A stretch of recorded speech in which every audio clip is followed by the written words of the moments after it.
സഹിക്കാൻ കഴിയാത്ത സങ്കടമുണ്ടാകുമ്പോൾ നെഞ്ചിലൊരു വല്ലാത്ത ഭാരം അനുഭവപ്പെടാറുണ്ടോ? തൊണ്ടക്കുഴിയിൽ നിന്നും സംസാരിക്കാൻ കഴിയാതെ നിൽക്കേണ്ടി വന്നിട്ടുണ്ടോ?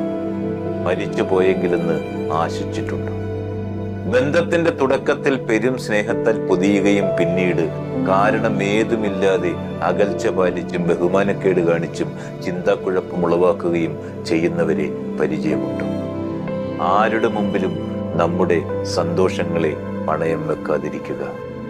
പറയാതെ പറഞ്ഞൊഴിവാക്കാനും പുതിയ സാഹചര്യങ്ങൾ വരുമ്പോൾ മാറി ചിന്തിക്കാനും മനസ്സുള്ള മനുഷ്യരുടെ കാലമാണിത്. നമുക്ക് നമ്മളെ ഉള്ളൂ എന്ന ചിന്ത കരുതി വെക്കുക. യാചിച്ചു കിട്ടുന്ന സ്നേഹത്തിനും ബന്ധത്തിനും മുതിരാതിരിക്കുക.